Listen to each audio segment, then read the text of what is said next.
I was trying to find something on here that I'd saved this week. Yeah, what were you looking at? Something from New York, and they were telling how many people had left New York. Oh God, it's so many. Over 1 million people. 660 residential places went up on market the day. Oh, I saw Mayor's that. race. Yeah, and there was a dude in the neighboring city of it was the neighboring it was a whatever the neighboring state is right there. There was a guy that had a real estate he had a listing, and I believe he got like 600 offers in the first 24 hours. That's nuts. Could you imagine? Like, I wish somebody give me $600. I'd be retired again. It was the craziest story. I saw that too. I swear I saved it and I can't find it. Yeah, all the real estate outside of New York City right now is getting soaked up. Like the immediate area, the people that still need to work there, that are not just like saying screw this state. How real do you think this is? Record Zarin Mamdani has already broken in New York. 5,094 police department resignations in 24 hours. 1.8 billion in commercial real estate listings in 12 hours. 640,000 private listings in 72 hours. Wait. So are you saying that he got more bureaucrats to quit in the first 24 hours than Trump could? I wouldn't say that's I wouldn't say that's bureaucrats. I say that's the whole state walking out on him. How they gonna pay their bills now? They're not even gonna have anybody living there other than the poor people. So who's paying that? You and me? Well, no, not me. You. We don't live there. They'll find a way to squeak it out of us down here somehow. I'm sure. I mean, damn. Oh my God. New York City is a dog kennel. Man, that's sad. One time, I used to want to go up there. I made that one run when it was beautiful. Never been. You've never been to New York? Never been to New York. I would not have thought that about you. Yeah. Why? I hate people. Yeah, it's a good place not to go if you hate people. that is for sure. I mean, no, it's not that I hate people. I just hate New York people. And I'm kidding. I don't actually hate New York people. You just enjoy visiting with people. Nobody in New York. Yeah, they're not very friendly. No. There's some great people from New York, but then. Yeah, but even then, they can be assholes. You just have to understand who they are and what they've lived in for so long. Yeah, well, when you're around that many people all the time, I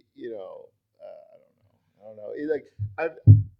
I've never really had a reason to go to New York, and there's a lot of places on the East Coast I haven't been. I haven't been to Boston. I've wanted to go to Boston. I'd love to. I've wanted to go to Philly. I've wanted to go to New York.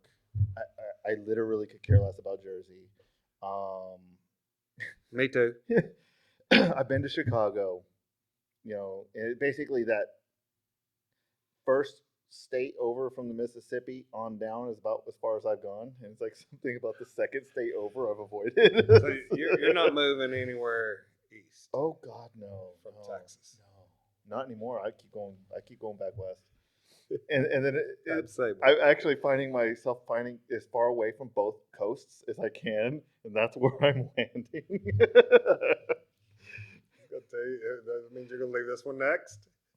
I don't consider the Gulf like the coast. I'm talking like the Pacific and the Atlantic. I have tried. The Gulf doesn't count. No, it doesn't count. Why? It's brown. No, in Texas brown. Is it brown? Go to South Padre. It's beautiful. You couldn't pay me to go to Florida or any other of those like the Caribbean line. You don't like Mexico. That? Fuck no. Why? It is humid as shit, bro. I don't like taking a shower, and immediately sweating afterwards or in it. Okay, story. When I was in the military and Katrina hit, we were deployed in the Gulf. And they had those outdoor showers for us because they were so nice. It was luxury. It was luxury outdoor tent showers. And I swear to God, water hose. It was a hose to a thing on top that then had like a spigot. Right. Very luxury. It was good. Guess it's better than mud. I was sweating while showering. That's not supposed to happen. Take a cold shower. It was. No, don't get me wrong. I like to go to the Gulf visiting. I will never live anywhere near that water. I just can't. I can't. Both the Atlantic. Why? It's too humid. It's too hot. It's Okay. miserable, sticky. It's fine like when you're vacationing, you're going on the beach, you're out on like one of those cabana like bar things. Great, good times, right? If you told me then I had to go home and mow the lawn, that's where I stop. I stop at mowing the lawn. You know, I stopped mowing the lawn a long time ago for different reasons. I had kids. Yeah. Had to teach them how to do things. That's the first thing. That was the first job they ever really had. I stopped wanting to mow the lawn when she was born. I wasn't getting enough sleep, and I was just too tired. I was like, no, please, let's hire somebody. You ever out there at 4 mowing the yard? No, I think is that I couldn't go out there at 4 because it would wake her up. So I always had to basically do it in the middle of the day. Oh no, not in Texas. You don't. It's no different in Georgia. It's the same heat, same humidity. It's the same damn sun. You're out there. Your humidity is definitely tiny bit high, just a tiny bit higher in Atlanta. Yeah, I'm not a Atlanta fan. Mm-mm. Or Georgia fan. I don't have anything against it. It's a beautiful state. Yeah. Love It's the okay. trees. Actually, I like it here better. I just felt lost the whole time I was there. You will. Can't find anything. No, because there's 100-foot tall pine trees every 4 feet on square for the entire state. 100-foot tall pine trees. They grow like weeds. I literally had to de-weed, and when I de-weeding my lot, my property, plucking pine trees every year. Who plucks pine trees? Why is that a thing? Mac plucks pine trees. That's new on me. Yeah. Because if you don't, and you let them just say, "Oh, they're just a couple little pine trees," inside of 6 months they'll be 4 feet tall. After that, they'll be 12 feet tall, and then you're calling an arborist to come remove them because they're already 30 feet tall. I remember as a kid, our uncle, they'd have tree planting, and we would plant seedlings every 6 inches, basically. That sounds like Georgia. And the money they made 10 years later off those trees was astronomical. Yeah. Absolutely. Now imagine you don't even need to do the labor. And I did it. Yeah, you don't even have to there. You just go to your next door neighbor's yard. Oh, that one hasn't been done. Pull it out of the dirt. The Texas Forestry Service just sticks this big old load of trees in and it goes through, driving down the road. Where do they do that? Like it's got to be East Texas, right? East Texas. Yeah, I was gonna say because there's not a pine tree around here. Thank God. Because we definitely don't like pine trees. I don't like those pine trees. There are certain pine trees I do like the Pacific Northwest, the spruce style. Oh, the spruce. They're super nice. They don't get really huge, and they just look really good. And they like space between each other, and I appreciate that. I appreciate other species enjoying their space. The little ranch I just bought, it was loaded with trees. You wouldn't have known there was a lake back there. Literally, to get through the forest area, there was a tree you were squeezing through just to get to the water all the way down. And I ended up clearing a lot of it, but I kept all the 4-inch, 5-inch, 6-inch trees. Yeah. Everything else, we plucked them right out of the ground. I hired this guy to go down there with a grappler and a bobcat. Oh, yeah. Pull them up and go burn them. Pull them up, go burn them. Yeah, I have a story of I wish we had a grappler because my brother had moved to Georgia and he had this really big, like 3/4 acre backyard. And it was divided. It was like his property, and then there was like this river stream, just a small little stream, 2 feet wide. But it would cut deep into the earth because it's very clay, like here. So very clay, very sharp. They had a little bridge that went over it when he bought the property. But everything into the backyard had English ivy, briar. If you're not familiar with briar, I know briar well. fucking briar. That shit's bad. It's man. terrible. It's not cool at No, all. it's not. Poison ivy, poison oak. Poison ivy is probably the only thing I'm allergic to, and man, I hate that Turns stuff. out I'm not. Must be nice. It is. Well, That it oil, is, if that oil gets on you, yeah, you're screwed. Yeah. I mean, the black oil. You'll start seeing Mm-hmm. bubbles pop up all over you, and then if you go like this, the other side will start it. Right. Yeah. It is spread. very contagious. Oh yeah. It'll spread. It's an oil. It's a true oil. But yeah, and it was covered. Like we're talking probably two-thirds of his property was covered in this. So it's like 2/3 of an acre ish. That was just. We're talking. You could. Why didn't you burn it? You can't burn anything in Georgia. Really? It's so wet. Oh, we tried. Oh, did we try? We dumped oil on it because oil burns longer. Gas didn't work at all. Oil didn't work. It would like turn the leaves black, and eventually the oil was gone. And they did. You try diesel? Yeah, didn't work. Dude, it's just too green. It's always wet. It's always wet there, and like it's even when it's dry for 7 days. In there, it was wet. It was like a tropical rainforest. Like there was like giant canopies of pine trees and maple, with this 7-foot tall undergrowth of poison ivy, English ivy on the ground, and all these other things. And he had this idea that he's like, I'm gonna clear this lot. And I looked at him, I'm like, you're out of your mind. Yeah, like, are we really gonna clear this lot? You need a dozer and a dump truck. Yep. Well, he went out there with he was straight out of the military. He just finished, all of his nonsense. And he went and he got himself an axe and started felling trees by hand like a lunatic, not knowing how to put them down. And I come in one day and he's out there just swinging away at this axe, right? It's just like he's a man in it. And I'm like, Anthony, you're gonna kill yourself. I'm like, yeah, I mean, he had the wedges built in, and I'm like, yeah, but you don't have a tow line. You are not guaranteeing, just because you put a wedge in it does not promise that that's going to go down the way you think it is.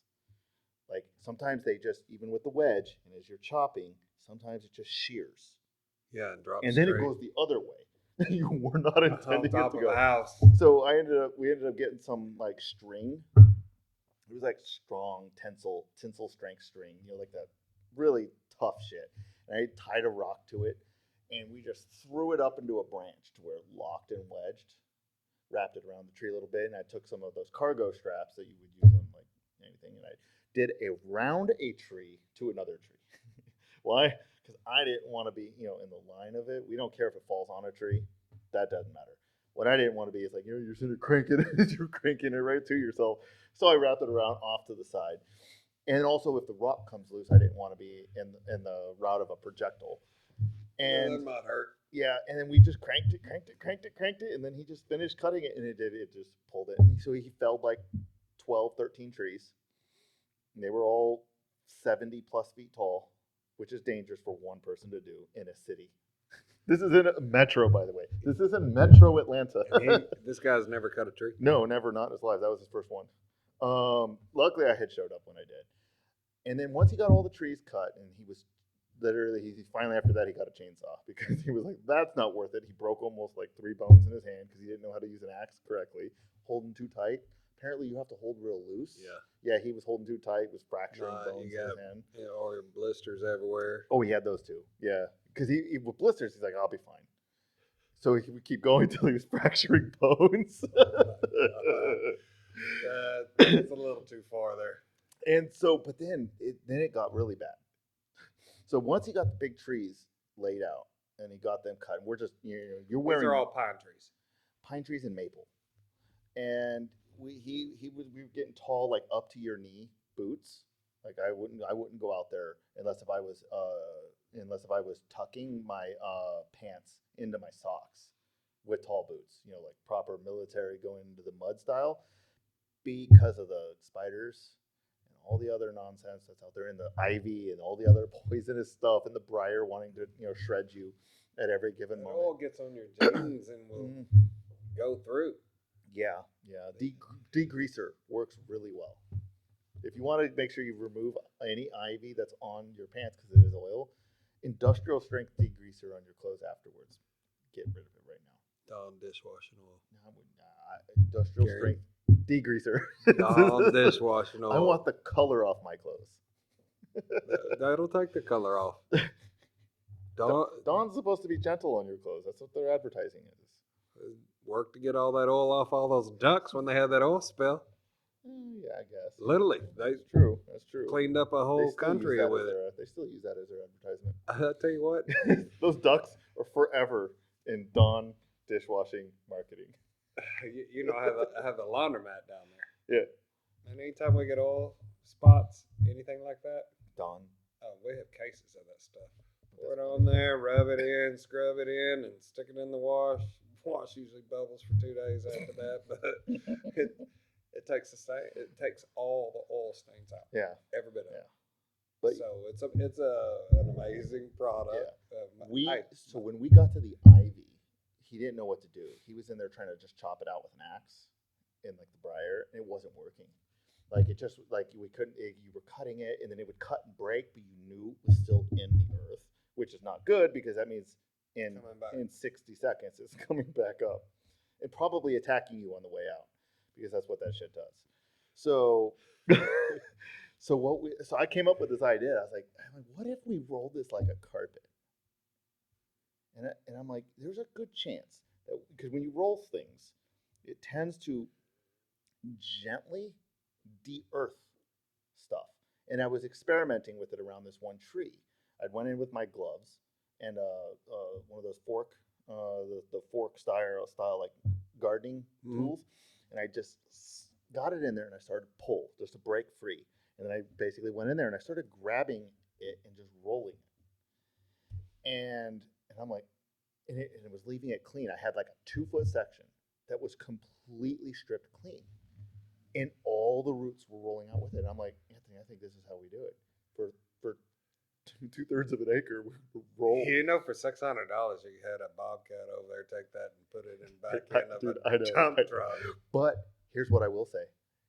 The next door neighbor, after we finished carpet rolling this, by the way, 4 foot tall, 100-foot long segments. There were several of them. We had to cut them up and then let them dry, cover them, let them dry, and then burn them. Which, by the way, if you didn't know, burning poison ivy causes just as much problems for your lungs as it does your skin. Yes. So when we burned, we would light it and run. Just hide out, wait till it's gone. So you know what a cactus burner is? It's a pipe probably about 4 inches on a stick of propane. And it shoots the propane down through the stick and you burn the cactus.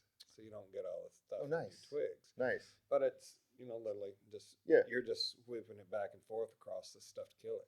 I wonder if that wouldn't work to kill the green. It won't get poison ivy. Kill the roots. It'd burn the roots right out of it. Maybe. That's how they kill the cactus. Some of those roots. Oh. Yeah, maybe. Possibly. But I don't know. I'm just asking because what a pain. I hate We de-earthed that entire lot and it looked phenomenal. Anything that was starting to pop back up, we hit it with some extremely powerful industrial grade herbicide. It was gone. He sold that house like a year later. And the next door neighbor, prior to him selling it, wanted to do what he did. And he hired a group of guys from much further south of the border to do it. And they did it with their tractors. And they came out there and did exactly what you said. They ground it all up, went out there and started ripping and shredding and pulled it all away. And it looked really good. And they covered it in like all these wood chips. And I went back a year after he left. His yard was still barren. Their yard was already overgrown. The tractors didn't remove the roots. They removed the surface. They didn't dig the roots. They just scraped the surface. Why? The pine trees and maple, especially the maple. Are pine trees deep-rooted. aren't bigger. Well, the maple is both deep and long. Meaning a maple tree can send its roots 40, 50 feet. and there could be several trees out there. So what ends up happening is the tractor hits the roots, and they're like, tree, leave We're it, done. go to the next spot, get it. What ended up happening is the briar got around it. Us rolling it though, we just rolled over the roots. Tree didn't care, didn't bug it at all. So we actually, the manual way of doing it, moral of the story, doing it by hand, was the actual better way of doing it. That yard still looks crispy clean till today. That's pretty wild. Yeah, it is. Now it sucked, and So how bad did you get poison ivy? I didn't. I'm not How allergic bad to did it. he get it? He got it a little bad on sometimes.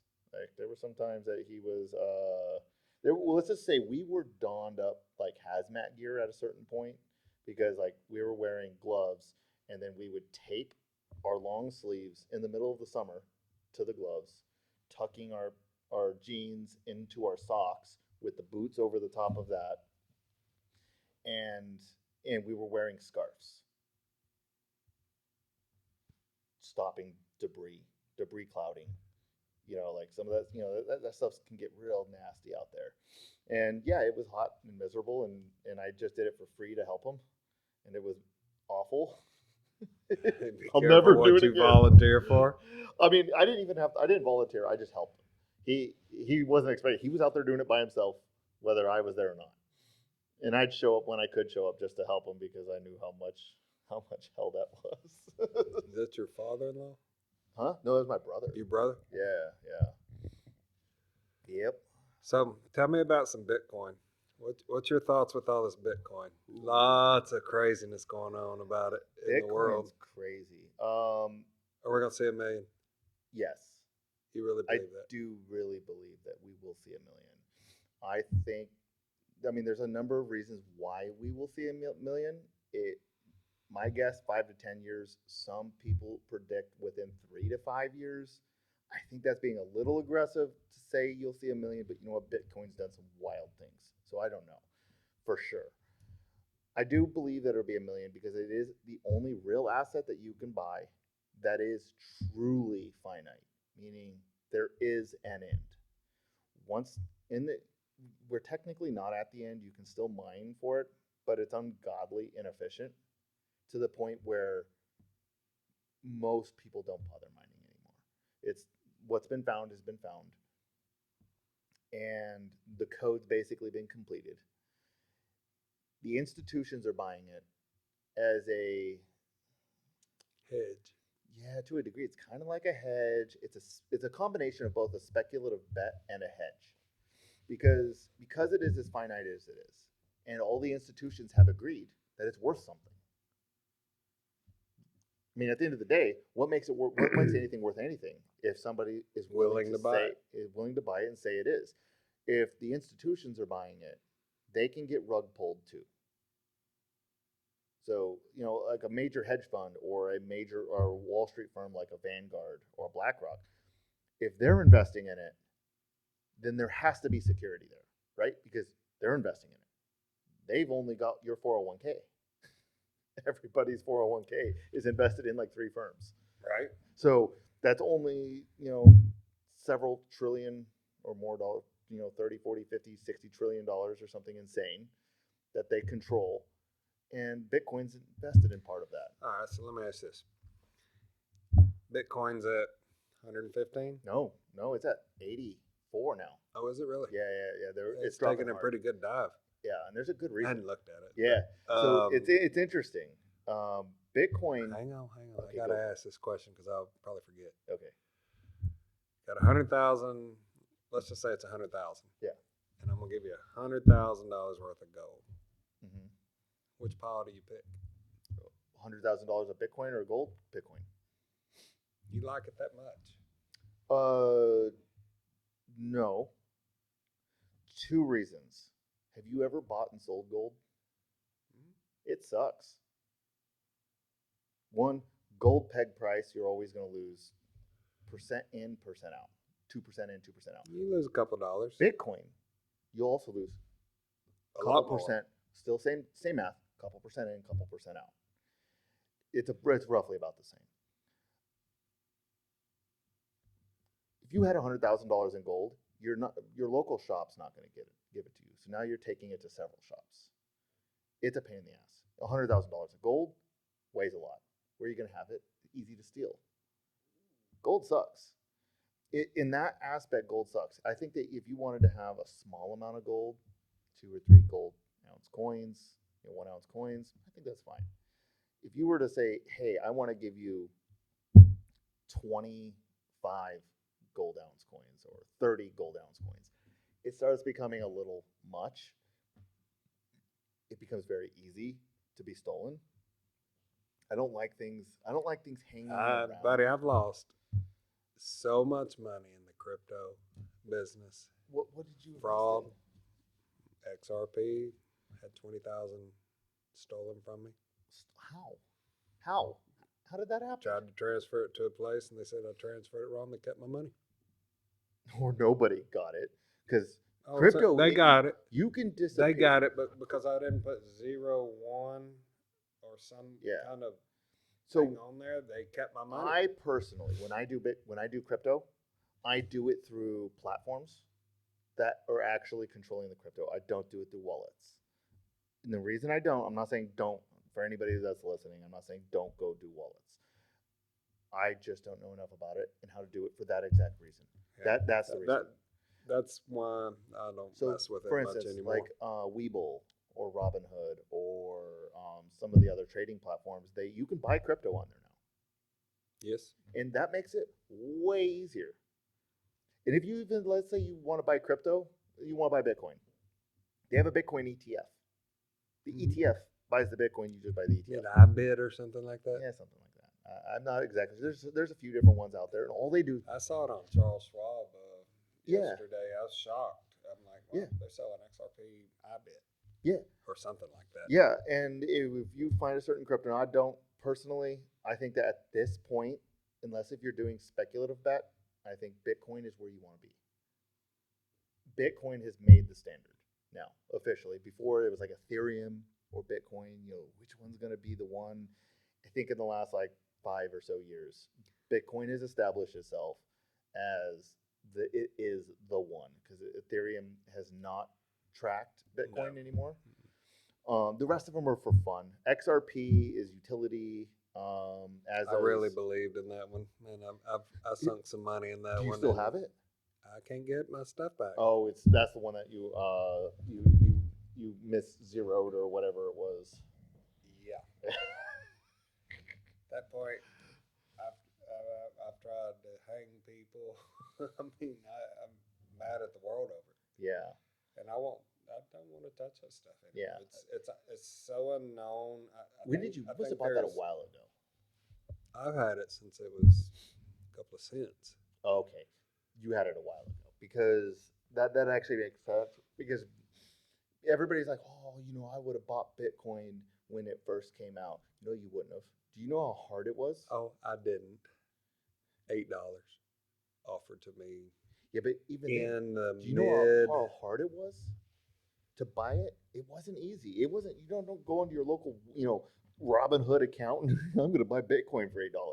It didn't exist. No, it was hard to. You had to do this, it's one of the reasons. Pancake transfer between a wallet into this other transfer system, and then you purchase it, and then you got to transfer it back over to here, and it was so impossible. My stupid mouth. Because why the hell do I want to buy anything that I can't hold and spend that kind of money for? It will never make any money. Right. And hell, if I tell you it's not going to make money, it's going to go to the $1 million. Freaking pissed me off, man. So, what I think right now, what we're seeing in Bitcoin's dropped 20% now, is Bitcoin is an indicator that the market is about to move. Now, Bitcoin it is volatile. But when you start seeing institutions pull out of an asset like that, they do that at first because it is volatile and they're aware of it. So sell off the most volatile stuff first. Institutions don't sell typically. They buy, and then when they sell, they cause recessions. I mean, if Vanguard, BlackRock, and State Street, and Fidelity, and all these guys are like, you know what? Let's sell 30% of everything we got and go to cash. That's a 30% market crash. Retail does not hold that up. You don't hold that up. I don't hold that up. They control trillions. They sell, the whole world sees it. And I think that's what we're seeing. I think we're seeing Bitcoin. Everybody's like, well, Bitcoin was overvalued. Bitcoin can't be overvalued in the same way as, say, it doesn't have a P&E ratio like a Tesla stock or a Google stock, right? It doesn't have a P&E ratio. It is what it is. It's like gold. Gold doesn't have an overvaluation. But I can reach over and stick it in my pocket. Sure. Okay? Sure. That'd be like me telling you, hey, Mac, I got If Golden I Gate told you- Bridge in if I told you- Arizona, I'd love to sell you. If I told you in 5 years Bitcoin was going to go to $1 million, if you bought it right now at $80,000, would you buy it? I don't know. If I was an oracle that I could say, without a doubt, it's going to go there, I was in the future, I saw it, would you buy it? Yes. Right. So your gold argument doesn't count. But you're not that man No, that can guarantee me that. No, but I can't guarantee So anything. I wouldn't buy it. I think that there's a strong reasoning why Bitcoin will go to $1 million. So it's actually one of the only assets that are what's referred to as a devaluation asset, meaning there is just less of it. Oh, that's for sure. Consistently. How many coins were made? 250,000? No, it's more than that. I think It's not much you more. could probably Google that one. Yeah, hang on. And 50% of all of Bitcoin is owned by one dude. Doesn't that scare the hell out of you? He's gone missing. Yeah, he's hiding because he's getting ready to steal everybody's money. I think he's dead. I think they're getting ready to steal all your money. Well, I don't even own any Bitcoin. Good. What was I supposed to be looking up on here? Bitcoin quantity. How many Bitcoins actually exist? But yeah, it's I don't own any right now because I don't really want to. I'm not really owning a whole lot of anything crypto at the moment, and that's only because I think that in the next few months, what do we got? Does it tell you? No, that's a stock, or that's the actual valuation of it. I do believe because it is a devaluation coin, it is not a currency. I know a lot of people talk about it's like, oh, Bitcoin's a currency. It's not a currency. It is being utilized in a way by governments at this point. 21 million. Mm-hmm. Okay, yeah, and 50% is owned by like some guy with a Japanese name. I forgot his name, but he's gone completely missing. Nobody has any idea where this guy's wallet is because he was the original. He was the maker. He was the founder of it. Well, he's hiding. Why? He could sell now and have enough money to nearly pay off the national debt. Like, my guess is what happened, and there's theories online that he went missing during COVID. Is that he died during? He owns 1.1 million Bitcoin. Yeah, it's a lot. Good Lord. Yeah, he's a. No wonder he's in there, and everybody gonna kill him after he steals all that money. I don't think he could even liquidate it. At the speed it would need. That's a unbelievable amount of think something that somebody just pulled out of the air and said, Mac, you need to buy this Bitcoin. Well, no, he created it. That's what I'm saying. Right. Pulled it out of the air and made this up. Yeah, it's really weird. How I don't really know the origin story of like Bitcoin and then what they were pegging. I know it's like it's an algorithm on the internet that they essentially mined out the algorithm, and then they attached a name to it essentially, and they declared it. It's a coin. And it's a blockchain that can store information, which is really weird. So there's some underground stuff that happens within Bitcoin that. And my biggest fear with all this, literally, is the fact that one person made this, one person knows how to shut it down. One person move might on be down the dead. road.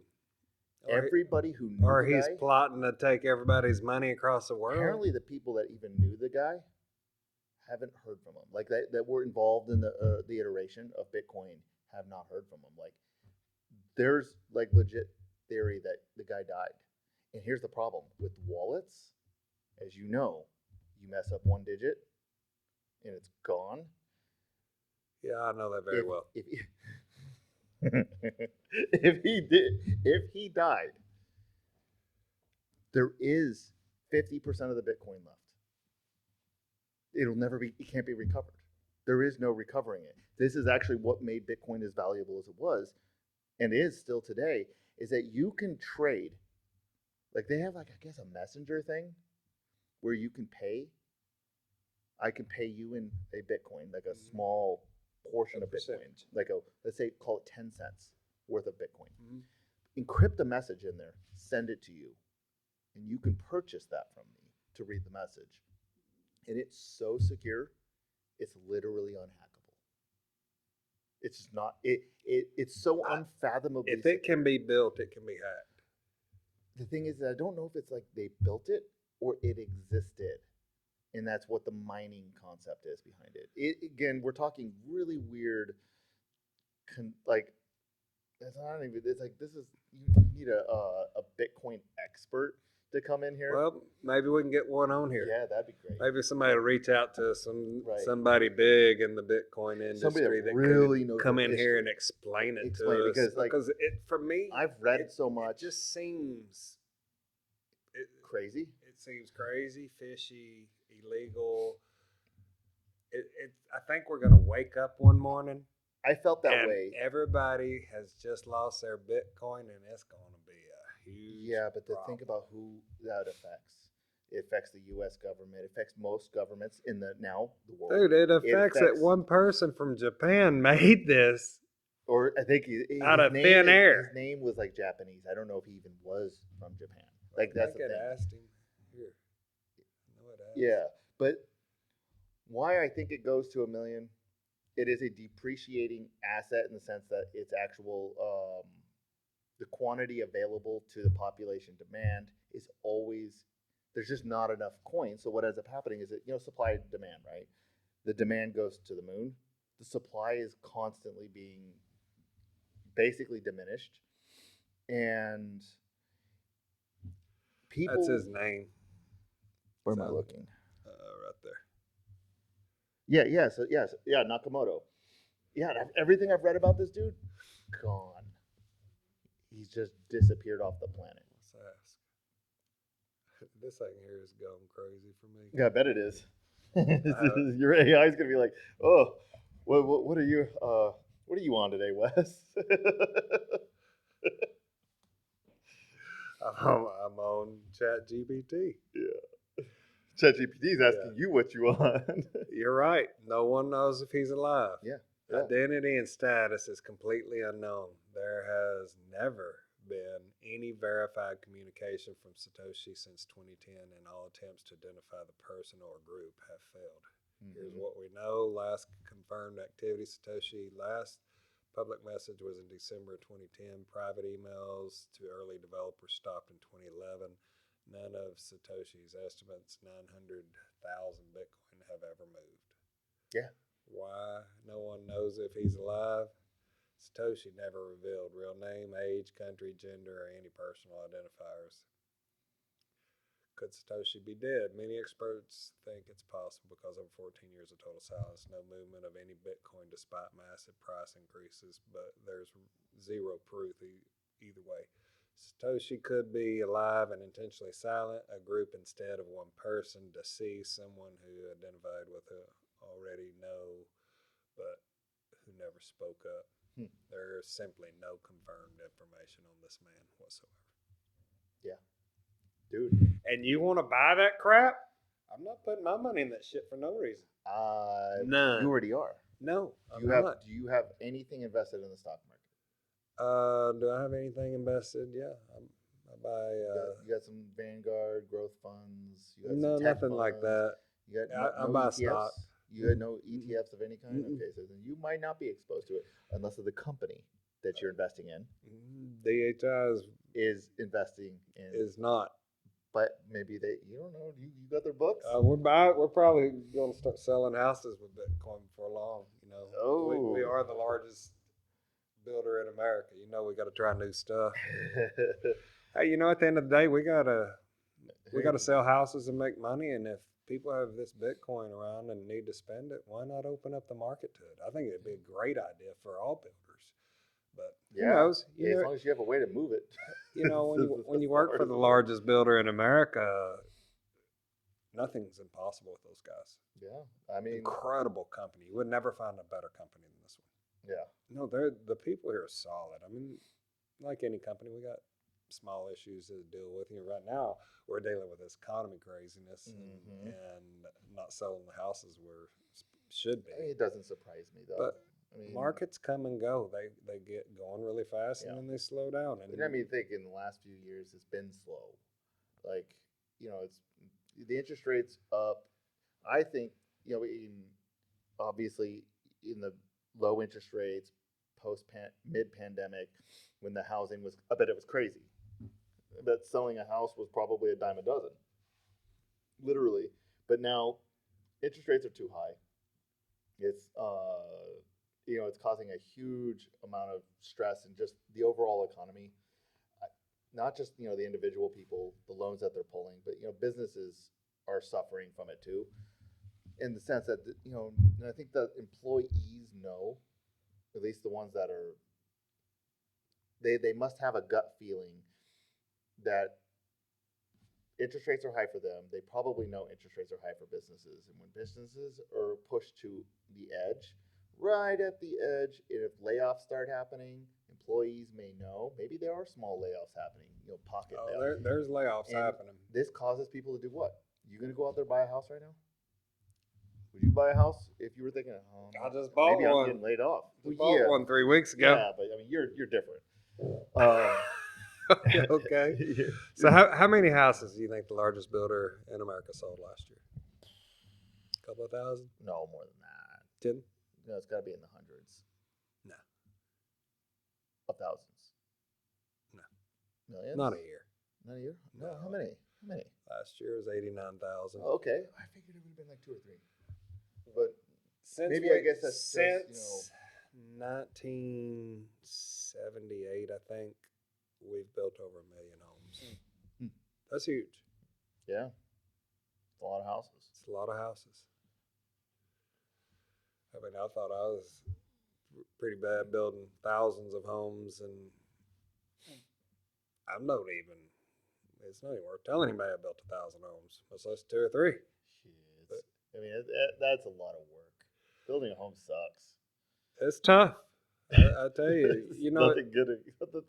I mean, yeah, you get something cool. If you build it yourself, right, your own home, it can be very custom, right? But God, it's all the problems that come with it. There's, you babysit trades, hundreds of trades. Yeah. And you have to babysit some them. Less qualified than others. They work that someone has to come in and fix. You've been doing it a long time. You've 30 been years. building it a long time. 30 years. You can babysit the trades. Could you imagine somebody who's never even been in anywhere near adjacent? They're an accountant, and they want to build their own house, and they're going to babysit the trades. How that's going to work out? Most trades won't work for them. Well, I mean, there's people out there for the price they will. Well, it's always they're going to get the price. They're going to get the price that they want, and the people that are babysitting won't know that they're getting strung over. That's true. I mean, this is why I think that building homes are not for most people. I will tell you, when I was building under my own company, it was absolutely the hardest thing I ever did in my life. You never sleep. Yeah, and that was you doing it professionally. Yes. My parents built a house in the 90s. My dad was in construction. Hey, we're talking. I woke up one morning right after military and decided I'm going to be a builder. Oof. Yeah. See, my dad worked in construction in California, and then after a number of different years, and he got injured, we moved to Arizona in the White Mountains, and then they went and built a custom home. And they had a builder, but they even had to babysit the builder. The whole industry is that way. Yeah. We're lucky that could you imagine we have a company that was in construction. We've been doing this almost 50 years under this company. Yeah. That tells you his background. Dr. Horton and what he built it with this it's amazing. Mm-hmm. I mean, this whole family is amazing. The Horton family are incredible people. Just good country people. They're real. They don't act better than anybody else. Even though they got a lot of money. They're just really cool people. And you don't find that in a lot of companies you work for in this industry. Yeah. I actually worked for Lindsay Horton and Dusty Panu, two of the greatest people I've ever worked for. I've not, I've worked for, this was guy's business for years and years and years, except for sales. Right. And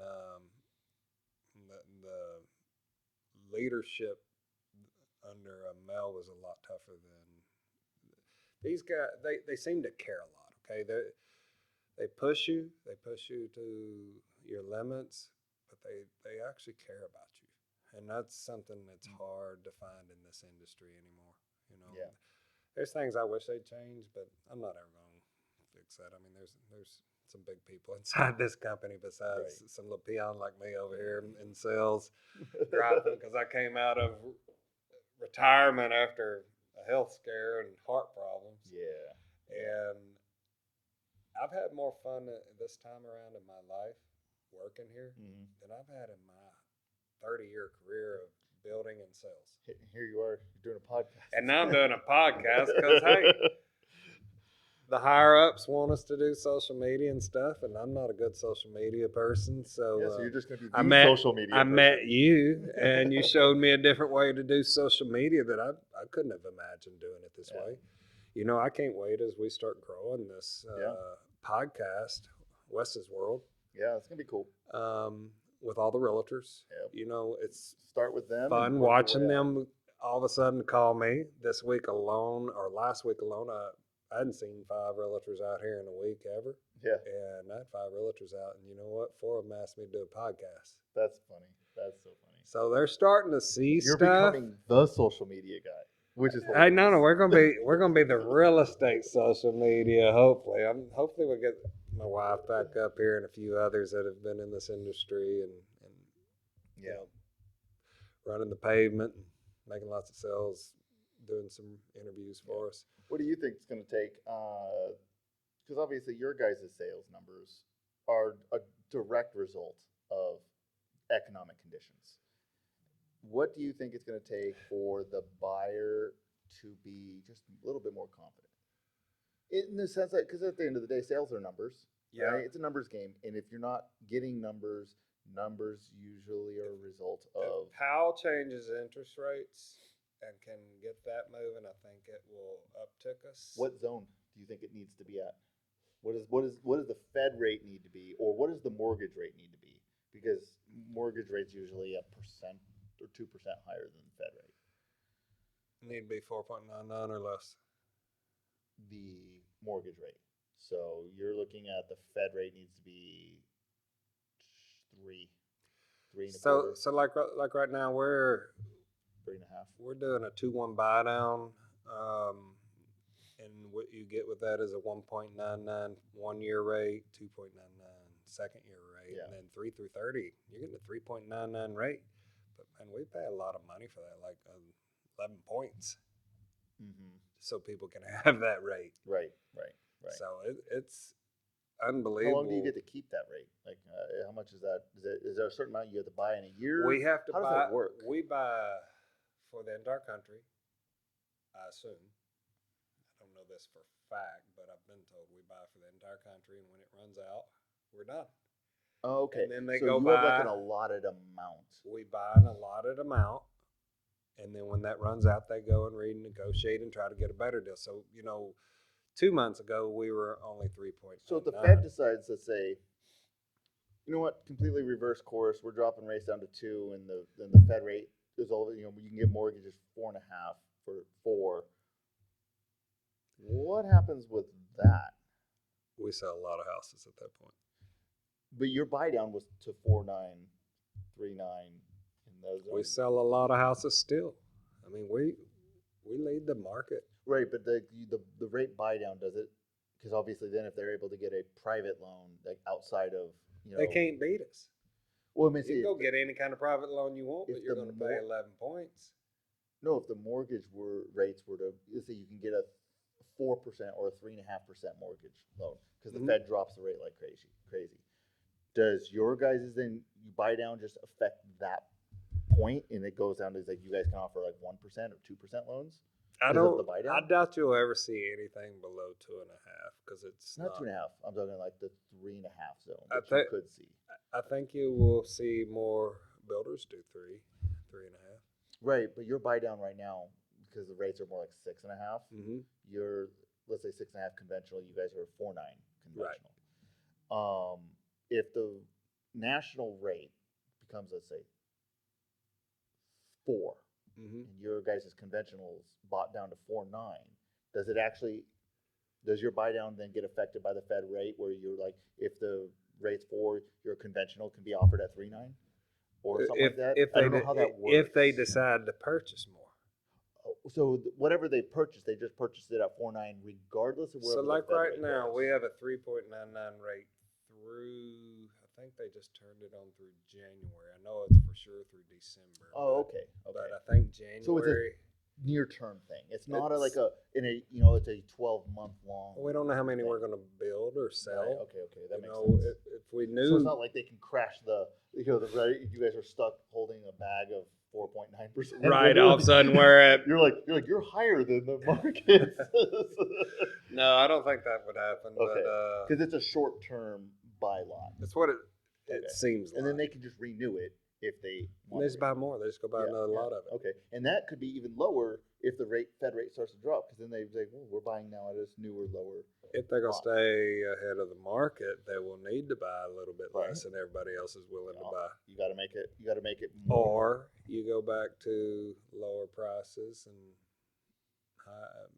don't touch the rates. Right. Well, in the rates, I would say the rates are probably better than the price lowering.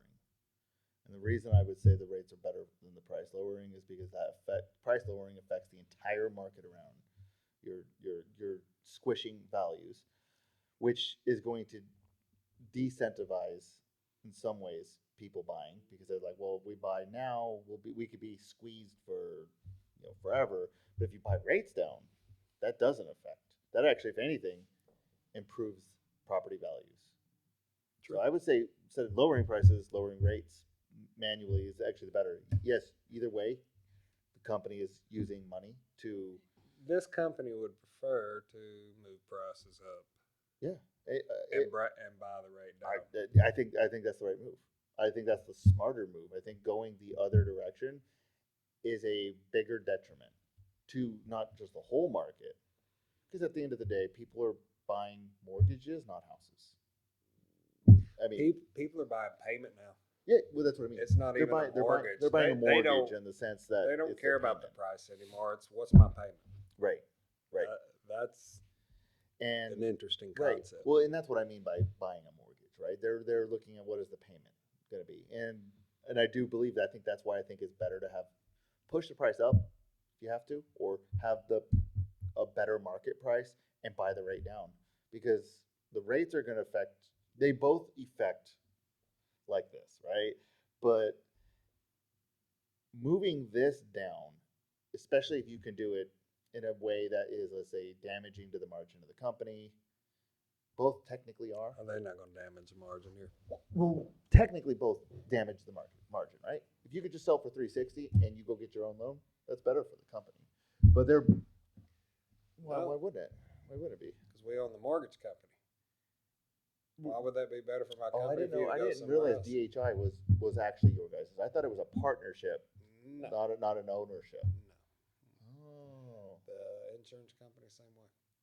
So in that case, yeah, buying the rate down is better overall. Mm-hmm. Yeah, the mortgage company makes less on that side, but you're better off having the price mortgage of the company house. gives you $8,000 in closing costs plus title. Right. By using them. And we give you this rate if you use them. But if you go outside that rate, we don't pay Then it your goes closing Then costs. it's just normal. We will pay up to $5,000. Yeah. On some cases. Right. And some not. Right. So, Right. Well, it becomes a normal negotiation. Mhm. It's a normal house buy at that point. I mean, it's crazy, right? Because the new build seems so competitive right now, and I just don't feel it always was like that. It it's was. never been like this. I Why is mean, it? we come the competition.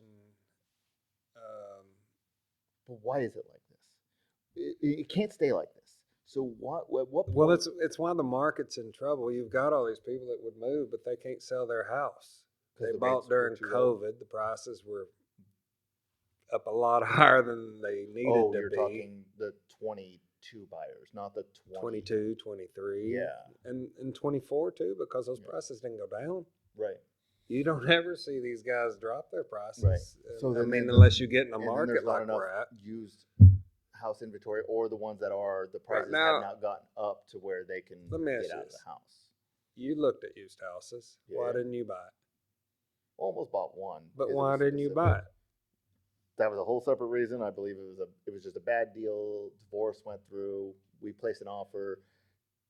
They then came back with 10,000 more than the original asking price. They weren't planning on selling you that house. No, they weren't. It was a game. That was just it was a court game that I realized we were getting involved in, so we exited. The rest. But why would you buy a house when you can come over a used house? Used HVAC, used toilets, used plumbing, fixtures, light fixtures. They're 17 years old. You're replacing it all anyhow. Oh, I know.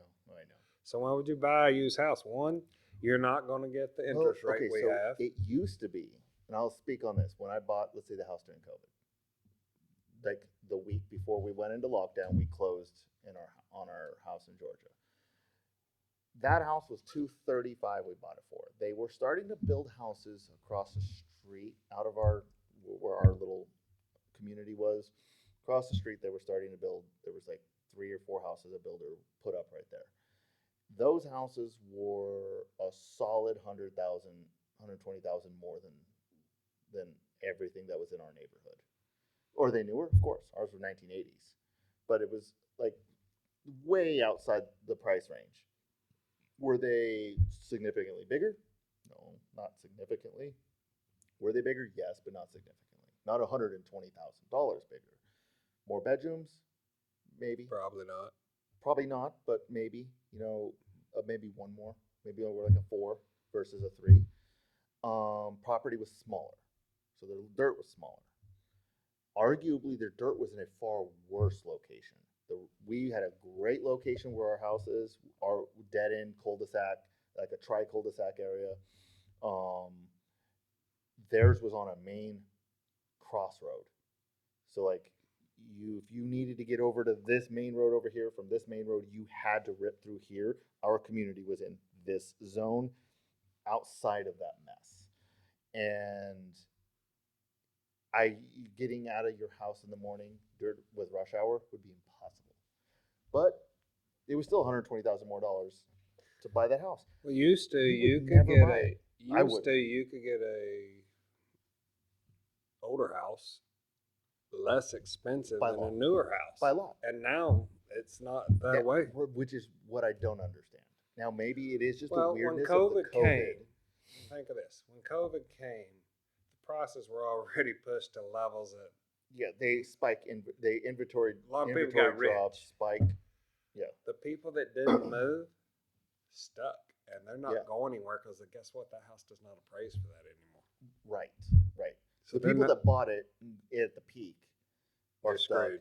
The people that never got into a house at all during that period, either too young or not enough money or whatever, got themselves the houses ran from them. They basically ran away from them. Yes, And that's what I saw. It's just so crazy because how long is it going to take then for this to ever balance out? Because right now it's so high. All like prices of housing is just so high across the board that you're like to give you an example, like Horton or any of the other builders are building houses that are the same price as houses that are 10 years old. Or in my case, they're building houses. The used houses decided, hey, I got all this equity in this house. This is what I'm selling my house for. They're not worth that. They They're may not. have been during COVID because everybody was here buying them. Today, So- they're not. Eventually, Will it change? Yes. And it may change with all these people moving from New York. Yeah. I mean, you figure But there's in that case- 660,000 houses that just went on the market in New York. I don't know if that's real or not, but if that's true, and the rumor is half are coming to Texas and the other half is going to Florida. Yep, that makes sense. We don't have enough homes for everybody, counting new and used. Right. There's not 1 million homes sitting Yeah. here for people to come this way, or Florida, Right. for that point. Right. And so, But I can't blame them. I'd be bailing out of there as fast as I could too. so I mean, maybe in the what people that bought in 23, 24, if they hold for another 5 years, 10 years, the market will naturally have caught up to where they are where they should be, and they could get what they want for it. Meanwhile, the new houses will finally price up to the next level because they're new houses, and things will level out. It's just such a weird spot. I've never obviously, I'm 39, so I saw 2008. 2008 is different, totally different monster, different reasons. And anything prior to that is just me reading about situations, and I cannot recall anything I have ever read historically in which the housing is acting the way it is today. So I was young in '85. I graduated high school. We quit pushing the mic in my face, man. I know they're not going to hear you. Hey, I'm going to come in loud. that's the first bust. Okay, that's an SNL bust in the '80s. Yeah. Okay. '90s pop in, '97, another bust. We can call Y2K a bust. It affected quite a few people. Yeah. But then we had the '08 bust. Yeah. And then here we are again. If you look at that, 30 years, we've had 4 busts. Mm-hmm. And it always works its way out. Yeah. All these problems work their way out. Oh, yeah. I don't doubt A that. lot of these builders won't be in business anymore, Right. which is good for this type of company because they just suck them all up and take over their land positions. Right. That's if you pull up this company and look how many home builders they have bought since their inception, it'll blow your mind. Yeah. Big builders. Mm-hmm. So I don't know. I do see this all changing, and I do see a way out. I don't know how they're going to get to it. But if you think about... Well, lowering rates will definitely incentivize. But think of this. Buyer. We pay 11 points for a house Mm-hmm. to get to 3.99. That's 40 grand. Yep. You think that's in the price? Right. I'm just asking. I don't know. Yeah, I mean, I don't know really the construction cost to build. My guess is that the goal would be for these houses to be 40 grand higher. Okay. That would be the goal. So let me ask you this. You bought a house from the largest builder in America. Yeah. All right. I think I sold it to you. Yep. How much did you get off that price? I believe we asked you down 10 and you came back 5 from that. But that was also given that your guys' listed price was already, I think, at It's already 405. discounted 30. It was discounted 30 down. Yes. Yes. And I asked for 10 more because we were really trying to get, I think we threw in 350. You went conventional though, right? I went conventional, yeah. But see, On you guys. But conventional through you guys. right. But think of that. So 40 grand already. Yeah. I give you another 10 grand in closing costs, roughly. Correct. 8,000 here, Yeah. another there. Yeah. $40,000 for 3.99. And it's across the board. I mean, it's mixed through 68,000 So what houses. are these houses actually worth then? They're worth everything you paid for them. Well, I know. What are they actually worth though? Probably more than what you paid for them. Right. A lot. That's probably what I'm assuming. You for have bonuses. equity in your house now. Yeah. And you've been here less than a month. Yeah. I mean, you got to feel good about that. Yeah. I mean, it was a strategic position. Well, When with the we way did, we you're did it. paying your house off, though, and the way you do things, I mean, you have a plan to get out of your payment. You don't plan to do it 30 years. I don't Most plan on doing it for 6 people months. don't think that far ahead. I mean, I I have no intent on having this payment longer than 6 months, 6 more months, less than 6 months. The payment will be gone. My house in Georgia, we got an offer. oh, congratulations. Thank you, thank About you. time. Yeah. How long has it been on the market? Uh, we went on the market the day the day after you met me when I drove in. Oh, wow. So it hasn't Really? been on the market that long, less than 30 days. Right at a month, probably. Yeah. When we listed for 360, we had an investor come in and want to buy it for. They offered 345. We swung back at them at 352. 50%. It was a gentleman's offer. 345 That's a good deal. 345 was a fair offer. We swung back at them 50%. Few dollars. The 50% split between what they dropped, right? 7,500 back up off of that, which is what I always do, right? I even kind of assumed that with you guys. I went down 10. I was like, they're gonna come back 5, and that's almost what happened. It was real close because that's kind of where I feel the negotiations always work, right? It's Well, always you get these yahoos that want another 50 grand off, and we just gave you 100,000 Yeah. off. Yeah. It's like, really? like my goal was 350 when we bought this, and I'm like, but we're not going to turn away when you guys turned around and you went to 359 from the 365 that it was listed. And it's like I went to 365. I think we went to we tried to get you guys to go to 350, and you came back to 359. I'm like, I get it.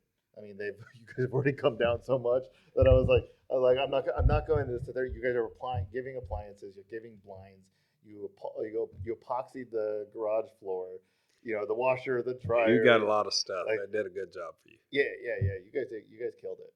You did. Richard's a hard one to negotiate with. He has a plan when he comes in here, and he'll look you straight in the eyes. You got to give me something. And I'm going, I don't have anything else to give you. I'll try. Try. I mean, hey. Yeah, but it's funny because my interaction with Richard and with you guys was very just different. The way that I was gonna play it. I was like, Richard, this is what I want. This is the price I'm looking for. If they're gonna come back here, let's just make sure that we're shoring up the appliances, the blinds. They're builders. They have deals with all this shit. So let's just get the appliances in there, get the blinds in there. And he's like, you know what? Let's throw in an epoxy floor. And I'm like, never even really thought about it because that's not something my family has ever had. So I'm like, sure, let's go. I expect to hear a realtor ask for it. They just hate the no. And it's not that I'm trying to be rude and tell you no. It's just we don't have it. Right. I mean, what's luckily is that we didn't come at it from the blind spot, right? It was that weird stain on the concrete that looked like a water or rust stain that was on the concrete, and that was what Richard wanted to use as the pegging point of how to get do you know concrete has iron in it and sometimes looks like it's rusting and it's not? If you saw my garage in Georgia, my garage comes as is. Dude, like you had a cut in your concrete or something like that. Is that correct? Didn't you have a chip you showed me? Yeah. Going in on the. My mom was making a big old thing about that, and I literally. It was your mom. Now that I think about it, I was just like, "Who's this lady?" I was literally telling her. I thought that was your wife, though. No, oh God, no. God, she's older than you. I thought that was your sister. Really? Yes. Oh, I mean. No, so yeah, that was. And honestly, I didn't know how old you were at the time either. So I didn't know you were just a kid. No, so when I looked at the chip on the concrete, I was like, I don't care. I literally told her. They were like, my mom she was all like up in arms about it. She's like, yeah, this is not how it's supposed to be. It should be patched, it should be smooth. I'm like, if you patch it, it's gonna break off. Yeah, I literally was like, I don't care. It's a fucking garage floor. Like, I don't give a shit. And she's like, oh, there's this stuff over here and this going on over here, and I'm like, that's all pretty normal. The nail pop out thing at the bottom, moisture can cause that. Whatever, don't care. And then the only other thing was the drywall at the back where the inlet is. Yeah. That was like weirdly, and the insulation was coming out. And I remember when I was telling you about it, you were like, "Oh yeah, that's not supposed to be like that." You know, Which they did get it fixed. I've have fixed like I said, I've built for most of my life, Yeah. and I just enjoy taking care of people. You know, if I see something's not right, I want it fixed. Yeah. I had a realtor in here one day. We were having a company event for the realtor, their team. Yeah. And I get filleted over her daughter's house because I'm sitting there explaining what I think of Horton, how good they are, and she goes, "Well, I have a problem," and I go, Uh-oh. "Okay, what's that?" My daughter's fireplace goes out when the wind blows. I go, "That'd be a problem." She goes, "Yeah." She's lived in the house 2 years. I said, "She turned in warranty on it?" And she goes, "Warranty's up." I said, "Did she turn warranty in before then?" She goes, "Yeah, they've been out, but they won't fix it." Why? Because they said it costs $500. I said, "Make a phone call." And it was fixed a few weeks later. Interesting. Why were they not listening to her? Or were they not putting in a warranty? Or There was no warranty that we saw her daughter put in. Now, there had been a problem, but the problem they had was a huge problem. Yeah. I mean, I've become very well known already. So there's a box back there, and when that wind blows, if it doesn't have that little box over the pilot, it's out. And they went in and fixed it, and really loves me now. I never met her before that day. Yeah. It was 2 years before I even came to work here. This is my first month at this place, Right. and I was just like, oh, first month, third time to work for this company. Right. But yeah, it's an interesting company. How they do things is so huge and above where I wanted to build a company this large. It's necessary. I could have never got here. I'm not that smart. Well, I needed a better team of people. I probably need my Max around, and my kids and everybody else. I think if the company's goal is to just whatever they can do is to put the customer forward, so the person that is going into their home, that they're making sure that their product is holding up. Mm-hmm. That's what matters. You know how many fly-by-night contractor like builder types there are, single operator, single home builders. Like Texas, you don't have to have a license to be a builder, right? And the Lone Star builder, where they come in, they'll do the job, they'll immediately file bankruptcy on the company and close it out and disappear and leave the state for a while, like and like the house only gets half built, like crazy stories. You hear horror stories. And I've heard some crazy stuff in this industry. I mean, I knew a dude that was one of those guys. Crooked? Yeah. Crooked is the road is sideways. Like it is. He was just the worst person on the planet, and it was like he would literally. That's a pretty. He would literally get the money. He's the GC. He's doing the whole thing. Gets the house halfway done, or mostly done. Cuts a bunch of corners. How does the cuts the margin off the top? File bankruptcy then. But how does the bank give him money? Because like if you build a house here, you're on a takedown. I believe he was doing it through like where the homeowner is pulling a builder's loan and then hiring him to come in and do it. Even then, something like that. They cut that check. He had a way. They cut that check 9 times out of 10 to the builder and the homeowner. Both have to sign off on it before it can be cashed. That means if it got cashed and those people got screwed, that's on them because they signed the check over to him. Right. If you're that stupid, you get what you get. He's the perfect salesman of the worst kind. He's just con artist. Yes, 100%. He would come in. He would make you feel super confident about it. I witnessed him in his escapades when he was. Well, I make my people feel super confident. I'm not a con. Right, but there's all you can be super confident and then be a con. You get somebody to like you, to trust you. He's like, yeah, this guy knows what he's doing. Let's do it. We're gonna do this. He's the dude to do it, and then he just disappears with your cash. And that's what he would do. He'd leave states. He might be 6 foot under when I got done. Oh, he got shot once. He should have. Years down the road. He should have. Yeah. Because, you steal from somebody. It's just not today. You feel that the rest of your life. That is where.